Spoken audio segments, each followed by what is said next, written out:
AP ఎన్నికల్లో అధికార పార్టీకి ఎదురొడ్డి పోరాడింది. సైకిల్ స్పీడ్ పెంచి ఎన్నికల్లో దూసుకుపోయింది. దాదాపు రాష్ట్రంలో అన్ని స్థానాలను క్లీన్ స్వీప్ చేసింది. దీంతో ఇప్పుడు అందరి దృష్టి ఏపీ కేబినెట్పై పడింది. కూటమి కూర్పులో కుర్చీ దక్కేది ఎవరికనే చర్చ జోరుగా సాగుతోంది. మరి విశాఖ జిల్లా నుంచి మంత్రి అయ్యేది ఎవరు? సీనియారిటీకి పట్టం కడతారా, లేక కొత్త పాతలతో పాటు సామాజిక సమీకరణాలను, కూటమి అభ్యర్థులను లెక్కిస్తారా? సాగర తీరం నుంచి మినిస్టర్ కాబోతోంది ఎవరు? రేసులో ఉన్న లీడర్స్ ఎవరు? Watch it. ఏపీలో అధికారం మారింది. 2024 ఎన్నికల్లో సైకిల్ పార్టీ ఘన విజయం సాధించింది. టీడీపీ ప్రభుత్వం అధికారంలోకి రానుంది. దీంతో ఏపీ కేబినెట్లో కుర్చీ దక్కేది ఎవరికి?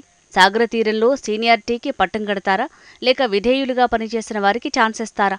ఇప్పుడు ఇదే విశాఖలో హాట్ టాపిక్గా మారింది. కూటమి కూర్పులో మినిస్టర్స్ కాబోతున్న లీడర్స్ ఎవరు? రేసులో షైన్ అవుతున్న స్టార్స్ ఎవరంటూ చర్చ జోరందుకుంది. ఎన్నికలైపోయాయి, ఫలితాలొచ్చేశాయి. ఇప్పుడు కూటమి కేబినెట్లో మినిస్టర్స్గా కూర్చోబోతున్నది ఎవరనే ఆసక్తి అందరిలో ఉంది. స్టేట్ కేబినెట్లో ఎవరుండబోతున్నారనేది ఇప్పుడు అసలైన రాజకీయ చర్చగా మారింది. అందులోనూ విశాఖలో మొదట్నుంచి వైసీపీ ప్రభుత్వాన్ని టార్గెట్ చేసి టీడీపీ జెండా ఎగురవేసిన హ్యాట్రిక్ ఎమ్మెల్యేతో పాటు వైసీపీ పెట్టిన కేసులకు సైతం తట్టుకుని ఆ పార్టీకి ఎదురొడ్డి నిలిచి విజేతలైన నేతలు కొందరున్నారు. వారు ఇప్పుడు మంత్రివర్గంలో చోటు ఆశిస్తున్నారట. మరోవైపు సుదీర్ఘకాలంగా పార్టీకి సేవలందిస్తున్న సీనియర్ మినిస్టర్స్ రేసులో ఉన్నారు. అయితే కూటమి లెక్కలో ఎవరికి ఏ స్థానాలు దక్కుతాయనే ప్రచారం మాత్రం పీక్ స్టేజ్లో నడుస్తోందట. ఆ లెక్కలో విశాఖ నుంచి మాజీ మంత్రి గంటా శ్రీనివాసరావు, రాష్ట్రంలో అఖండ మెజారిటీ సాధించిన పల్లా శ్రీనివాస్, సీనియర్ నాయకుడు Chintakayala Ayyanna Patrudu, fire brand lady Vangalapudi Anitha, hat trick ఎమ్మెల్యేలు వెలగపూడి రామకృష్ణ, గన్నబాబు, జనసేన నాయకులు కొనతాల రామకృష్ణ, భారీ మెజారిటీతో తొలిసారి గెలిచిన వంశీకృష్ణకి స్థానం దక్కే అవకాశం ఉందనే ప్రచారం ఉందట.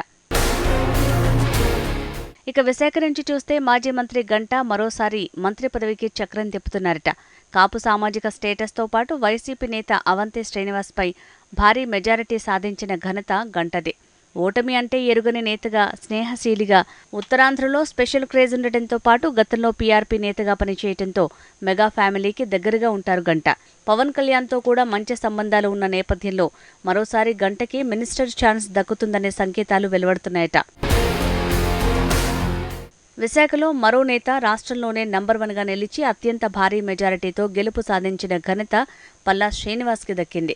దాంతోపాటు వైసీపీ నేత మాజీ మంత్రి గుడివాడ అమర్నాథ్ మీద గెలిచి కూటమి అధినేతలకు తన విజయాన్ని గిఫ్ట్గా ఇచ్చారు. పైగా పార్టీ కష్టకాలంలో ఉన్న సమయంలో ఒక్కడే నడిపించాడని, ఒంటి చేత్తో పార్టీని చక్కదిద్దారనే మంచి పేరు పల్లాకి ఉందట. దీంతో విశాఖ నుంచి వీరిద్దరి పేర్లు గట్టిగానే వినిపిస్తున్నాయి. దీంతోపాటు 2019 ఎన్నికల్లో జగన్ వేవ్లో కూడా అత్యధిక మెజారిటీతో విజయం అందుకున్నారు ఈస్ట్ వెస్ట్ నేతలు గన్నబాబు, వెలగపూడిలు. ఇప్పుడు వీరు కూడా అదే హవా కొనసాగిస్తూ ప్రత్యర్థులపై భారీ మెజారిటీ సాధించి హ్యాట్రిక్ కొట్టారు. దీంతో వీరిలో ఒకరికి మంత్రి పదవి వరించే అవకాశాలున్నాయన్న టాక్ వినిపిస్తోందట.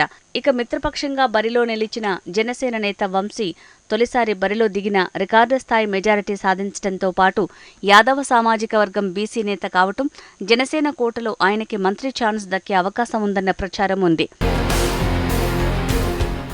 ఇక అనకాపల్లి వరకు చూస్తే టీడీపీలో 40 ఏళ్ల రాజకీయ ప్రస్థానం కొనసాగించిన అయ్యన్న పాత్రుడు 10 సార్లు ఎన్నికల్లో పోటీ చేయగా 8 సార్లు గెలిచారు. సీనియర్గా, పార్టీకి మూలపట్టుగా, కీలక నేతగా ఉన్న నేపథ్యంలో ఆయనకి చోటు దక్కే అవకాశం ఉందట.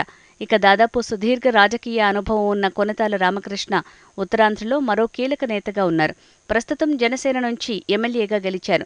జనసేన కోటాలో కొనతాలకు ఛాన్స్ వచ్చే అవకాశం ఉందట. మరో ముఖ్యమైన లీడర్ విశాఖలో వంగలపూడి అనిత. ఎస్సీ రిజర్వేషన్ మహిళా కోటలో అనిత పేరు ప్రధానంగా వినిపిస్తోంది.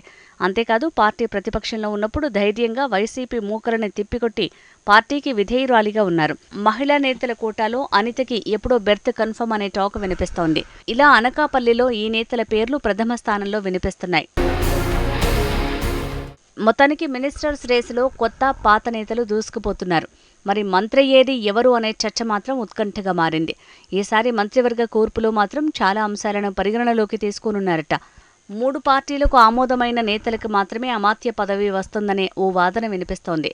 చూడాలి మరి ఉమ్మడి విశాఖ నుంచి ఏపీ కేబినెట్లో చోటు దక్కేది ఎవరికి, మంత్రి ఏది ఎవరో.